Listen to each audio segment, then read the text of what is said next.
É isso aí. Vamos falar muito de Vasco, né, gente? Porque tem bastante assunto. Bastante não, é um, mas é muito importante, né? E tem que falar da reformulação do elenco que vai acontecer, né? Vai ter uma reunião da 777 com o atual diretor agora, né? Que já pode confirmar que foi anunciado Alexandre Matos é o novo diretor. Na verdade, não sabem direito se ele vai ser um CEO, um diretor, etc. Não sabe a sigla que vai usar. A verdade é que ele vai comandar as contratações ali do Vasco da Gama, né? Participar de todo o planejamento. E o Vasco dá o seu primeiro salto, na minha opinião, né? Depois, quer dizer, primeiro não, segundo, né? Primeiro foi o Ramon Dias chegando, né? É o primeiro salto da diretoria, digamos assim, para virar realmente aquele time grande para contratações também, né? É lógico que a gente esperava isso em 2023, não aconteceu da forma que a gente esperava, tentaram corrigir no meio do ano, mas agora, Edmundo, agora chega um cara para tomar conta ali do futebol do Vasco, tem moral no mercado, acho que com dinheiro na mão ele vai dar certo no Vasco. O que você acha?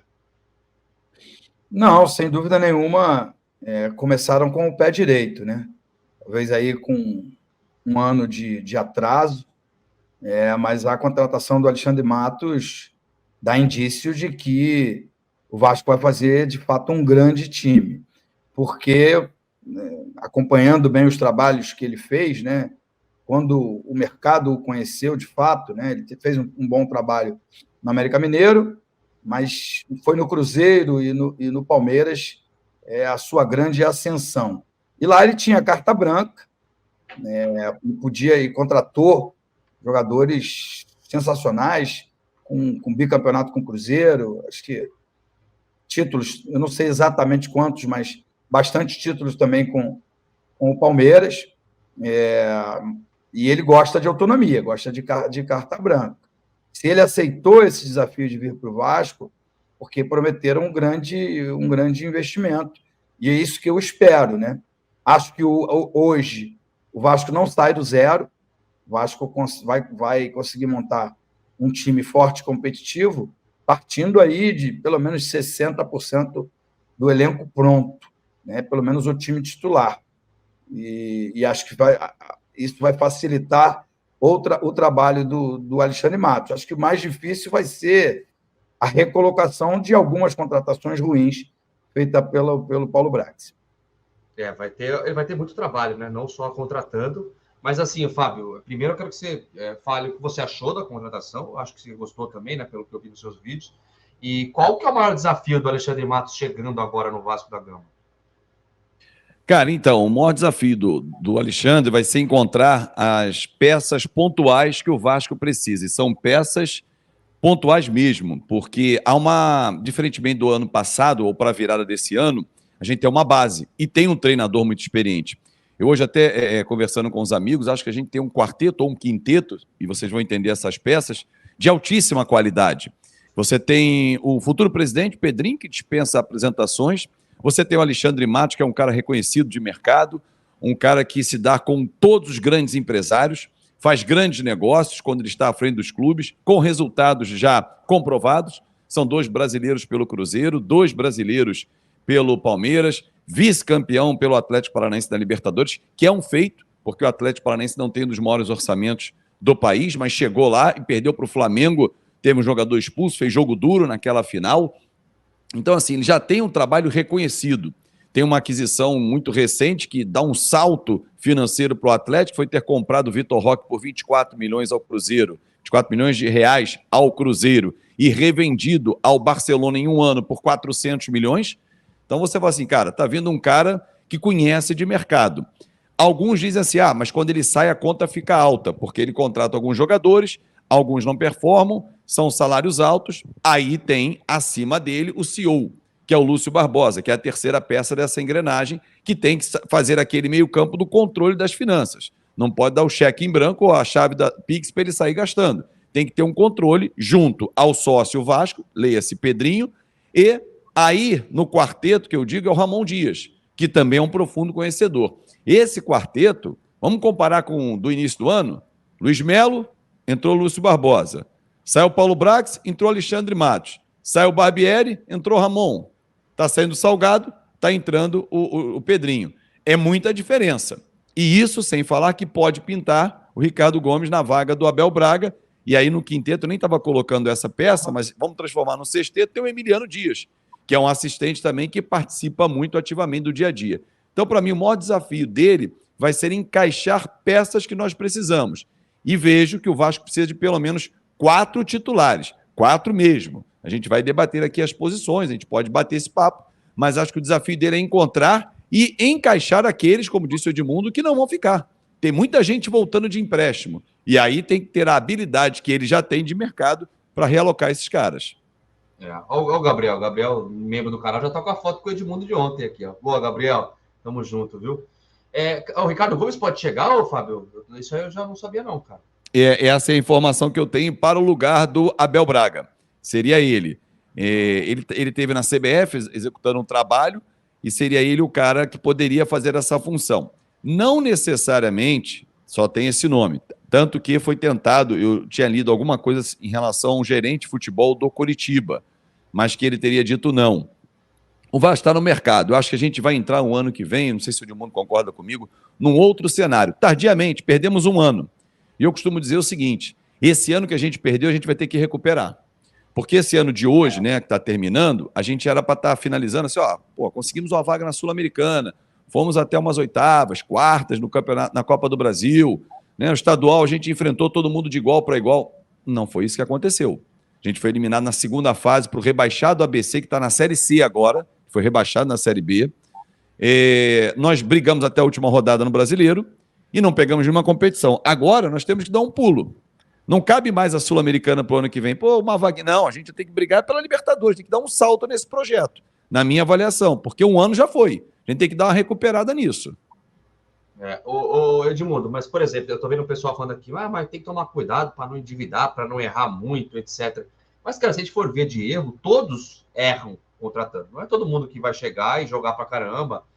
Tem jogador que muito se espera e pouco produz, né? Isso acontece normalmente. O negócio é diminuir o erro também, né, Edmundo? Acho que esse vai ser um grande desafio do Alexandre Matos. Porque se comparar com o trabalho do Brax, que o Brax, assim, todo respeito à pessoa do Brax, nada pessoal, mas foi um trabalho ruim porque 80% ele errou e 20% acertou, né? Se o Matos chega e acerta 60% e de repente consegue uma joia aí, que ele é um cara que sabe, né? Inclusive, parece que uma das exigências dele foi essa, né? De conseguir trabalhar com base também, etc. É uma coisa que ele faz muito bem também. Acho que esse é o maior desafio, né, Edmundo? Conseguir errar bem menos, né? Eu acho que ele vai errar menos, porque os acertos a gente sabe. Hoje nós temos um goleiro, nós temos 2 laterais, nós temos um centroavante, nós temos um meia, que é o Paulinho. Aí você pode questionar os zagueiros, eu acho que pode. Você pode questionar o volante, acho que pode. Você pode questionar os meias, né? Eu acho que os meias são bons só. Payet e Marlon Gomes. Você pode questionar o atacante de lado. Se você contrata um cara de ponta, o que está jogando hoje, que no caso é o Gabriel Peck ou o Ross, eles viram ótimas opções. Eu acho que o desafio ele é menor. Contratar é uma arte, né? Eu faço muito essa analogia, sem diminuir ninguém, mas só citando exemplo. Mas, por exemplo, pega o Fortaleza, pega o time do Fortaleza, esse ano até não foi bem, e bota a camisa de um grande, bota a camisa do Vasco, vai lutar para não cair. Porque o jogador, quando chega num time grande, de alguma forma ele se acomoda. Numa cidade grande, onde existem os prazeres, ele se acomoda, ele se deixa levar. Eu só tenho um exemplo, porque não tem nenhum grande craque. Claro, tivemos ali alguns destaques na equipe do Fortaleza pela excelente campanha que foi feita, principalmente na temporada passada. E aí os jogadores se mantiveram. Alguns deles até com passagem pelo Vasco, né? E sem muito sucesso. Então, mas lá funciona. E é isso, eu estendo isso ao Cuiabá, eu estendo isso a outros times que não têm a cobrança diária que tem no Vasco da Gama. Então, acho que você pode ali questionar alguns jogadores e outros não. Outros têm a afirmação de que se o time melhora, tecnicamente, eles vão melhorar também a sua performance. Agora, o Alexandre Matos, ele trabalha contratando até por excesso, até para o adversário não contratar. Talvez ele não tenha esse poder de fogo nesse primeiro momento agora no Vasco. Mas se ele for pontualmente contratar um zagueiro, um volante, um meia e um atacante de lado de campo de alto nível técnico, eu acho que o Vasco passa ao patamar dos demais, dos times que lutaram lá nas primeiras 6 posições. Se isso vai acontecer, a gente também não sabe porque não dá para afirmar, mas a tendência é que isso aconteça, porque hoje tem um trabalho sólido, né? O que falta são peças de jogadores que chegam, botam a camisa e jogam com a mesma naturalidade que o levou a ser um jogador conhecido. Então, eu confio, acredito, pelo pouco que eu conheço, tive umas 4, 5 ou 6 vezes com o Alexandre Matos, na época que ele trabalhava no Palmeiras, mas acompanhava o trabalho dele de perto quando trabalhávamos nos canais Fox Sport, né, Fábio? Ele é um cara exigente e gosta de autonomia. E cheque em branco para poder contratar. Acho que se o Vasco conseguiu a contratação dele, é porque prometeu que ele vai ter esse respaldo para as contratações. Isso já é ótimo, porque com certeza a análise de mercado dele já tem sido feita. Só que agora não para o Atlético Paranaense, e sim vai contratar para o Vasco. O Gui, tem um detalhe em cima disso que o Edmundo está lembrando e ressaltando. Hoje eu recebi uma ligação aqui, um WhatsApp, o Edmundo, do Marinho Alviverde, aquele nosso amigo, diretor, cara influente lá, e falou: pô, rapaz, que saudade, ele começou isso tudo aqui, vocês ganharam um cara que você vai ver que vai acelerar o processo. Eu falei, essa é a nossa expectativa. Mas em cima disso que o Edmundo falou, o Lúcio Barbosa na quinta-feira disse: olha, o Vasco vai ao mercado forte e vai buscar peças como buscou no segundo semestre. Ou seja, não serão aquelas apostas o tempo todo. Pode ter uma aposta ou outra, pode acontecer. Acho até que não há necessidade, porque nós já temos apostas em casa, né? O Orediano é uma aposta, por exemplo. O próprio Capasso ainda é uma aposta. Por mais que tenha 26 anos, primeira vez que joga fora da Argentina. Então, pelo panorama que ele traçou, pelo conhecimento e voracidade... Eu acho que a gente vai mais longe nas apostas, né? Figueiredo, Peck, Eric já Marcos, temos em casa, isso. Marlon Gomes, jogadores que vieram da base, certeza absoluta que se eles jogarem num time vencedor, sei lá, num time de ponta, que dispute lá as competições na ponta, esses aí serão realidades num futuro próximo, na minha opinião. Então, e aí nós já temos essas apostas em casa, formadas em casa. Vamos acrescentar o Ryan. Ryan é uma aposta fenomenal. Ryan pode ser um Vitor Roque para o Vasco, gente. Só que a gente não precisou comprar ele de nenhum clube.